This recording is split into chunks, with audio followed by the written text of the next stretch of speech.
Song of Songs, Chapter 1. Solomon's Song of Songs. Let him kiss me with the kisses of his mouth, for your love is more delightful than wine. Pleasing is the fragrance of your perfumes. Your name is like perfume poured out. No wonder the maidens love you. Take me away with you. Let us hurry. Let the king bring me into his chambers. We rejoice and delight in you.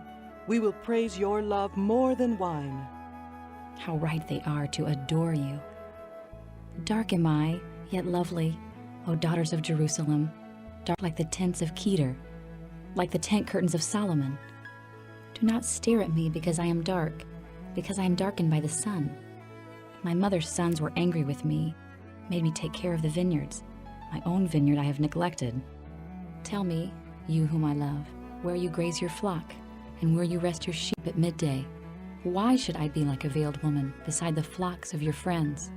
If you do not know, most beautiful of women, follow the tracks of the sheep and graze your young goats by the tents of the shepherds. I liken you, my darling, to a mare harnessed to one of the chariots of Pharaoh. Your cheeks are beautiful with earrings, your neck with strings of jewels. We will make you earrings of gold studded with silver. While the king was at his table, my perfume spread its fragrance. My lover is to me a sachet of myrrh resting between my breasts.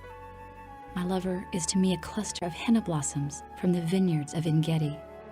How beautiful you are, my darling. Oh, how beautiful. Your eyes are doves. How handsome you are, my lover. Oh, how charming, and our bed is verdant. The beams of our house are cedars. Our rafters are firs.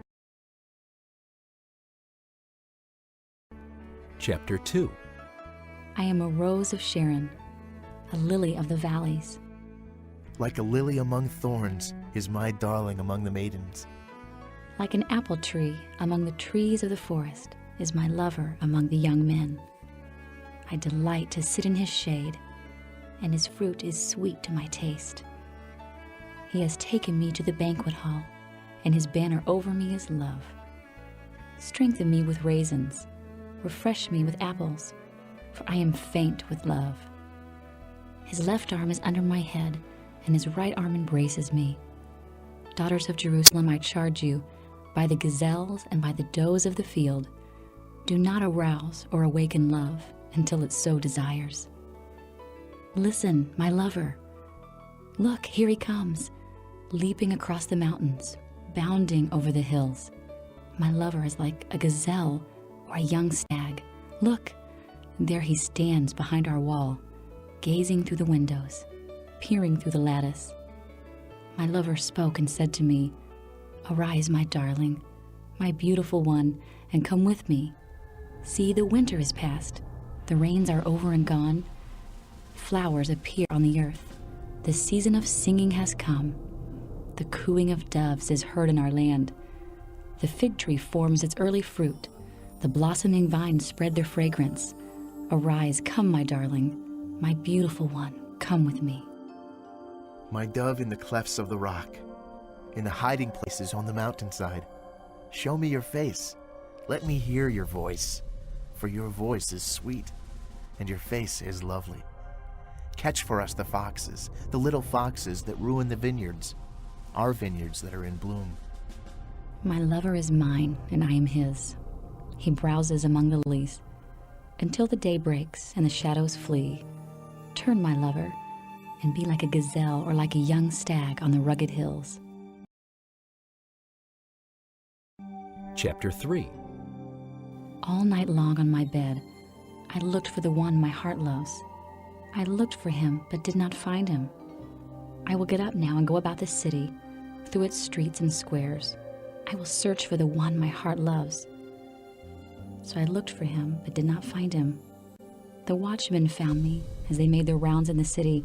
Have you seen the one my heart loves? Scarcely had I passed them when I found the one my heart loves. I held him and would not let him go till I had brought him to my mother's house, to the room of the one who conceived me. Daughters of Jerusalem, I charge you, by the gazelles and by the does of the field, do not arouse or awaken love until it so desires. Who is this coming up from the desert like a column of smoke, perfume with myrrh and incense, made from all the spices of the merchant? Look, it is Solomon's carriage, escorted by 60 warriors, the noblest of Israel, all of them wearing the sword, all experienced in battle, each with his sword at his side, prepared for the terrors of the night. King Solomon made for himself the carriage. He made it of wood from Lebanon. Its posts he made of silver, its base of gold. Its seat was upholstered with purple, its interior lovingly inlaid by the daughters of Jerusalem. Come out, you daughters of Zion, and look at King Solomon wearing the crown with which his mother crowned him on the day of his wedding, the day his heart rejoiced.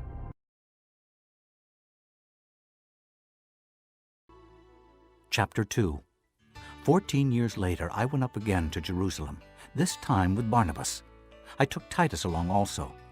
I went in response to a revelation and set before them the gospel that I preach among the Gentiles. But I did this privately to those who seemed to be leaders, for fear that I was running or had run my race in vain. Yet not even Titus, who was with me, was compelled to be circumcised, even though he was a Greek. This matter arose because some false brothers had infiltrated our ranks to spy on the freedom we have in Christ Jesus and to make us slaves. We did not give in to them for a moment, so that the truth of the gospel might remain with you. As for those who seemed to be important, whatever they were makes no difference to me. God does not judge by external appearance. Those men added nothing to my message. On the contrary, they saw that I had been entrusted with the task of preaching the gospel to the Gentiles, just as Peter had been to the Jews.